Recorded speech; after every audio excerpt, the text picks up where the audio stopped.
ৰকতেবে চিনিব পাৰই ঐ আত্মা ঈশ্বৰৰ কথা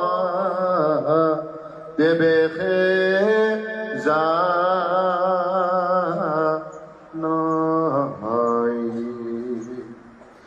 সতৰ যতম গুণ শৰীৰত আছে ও ইন্দ্ৰিয় হবৰ কথা বুজিবে আছে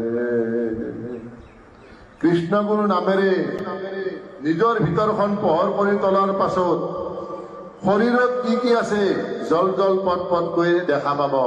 দেহৰ ভিতৰত কি কি দেখা যাব কি দেখা পাব ও কৃষ্ণ অংশ জীৱই আছে দেহৰ ভিতৰে ও জীৱাত্মা বুলি আছে আখ্যান শাস্ত্ৰ ইহব তত্ত্ব বুজি যিয়ে জ্ঞান পাই ও শৰীৰৰ সৰ্ব অংগ বিচাৰ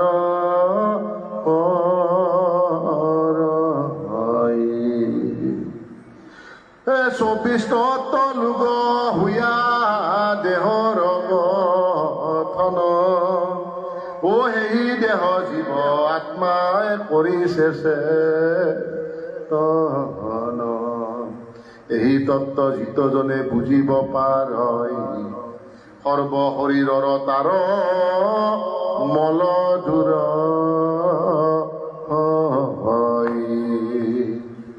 শৰীৰত কি কি আছে বিচাৰ কৰিব পাৰিব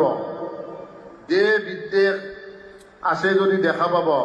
দুখৰ আন্ধাৰ আছে যদি কৃষ্ণৰ নামে নিজৰ হৃদয় পোহৰাই তুলিলে সকলো নিৰাময় হ'ব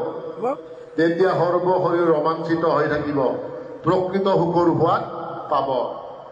তাৰমানে আপুনি যিমানেই নামত নিমগ্ন হ'ব পাৰিব সিমানেই শৰীৰত দিব্যৰূপ বিৰাজ কৰিবনে দিব্যৰূপ বিৰাজ সদায় পাব তেতিয়া কি হ'ব চৰ্মচক্ষু দূৰ হৈয়া দিব্য চক্ষু পায় হৰি ভক্তি পথজনা তেবেশে মিলয় নাম লতে লতে যেতিয়া দুচিন্তা দুৰ্ভাৱনা অবিশ্বাস আলস্য হেলা ইচ্ছা অহংকাৰ পৰশ্ৰীগতৰতা দেশ বিদ্বেষৰ আদি অন্ধকাৰ সদৃশ গুণবোৰ নাইকিয়া হ'ব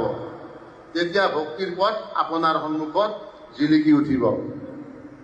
গতিকে আপোনালোক কৈছো ভক্তিৰ বাহিৰে একো নাই আৰু ভক্তিয়ে ঈশ্বৰক বধ কৰিব লাগিব কাৰণ নাম নামি একে হয়নে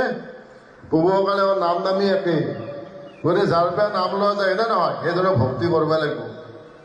নহ'লে আপুনি সেইজনকো নাপাব সেইজনক দূৰত থকা অস্ত্ৰ আপুনি দেখা নাপাব সেইকাৰণে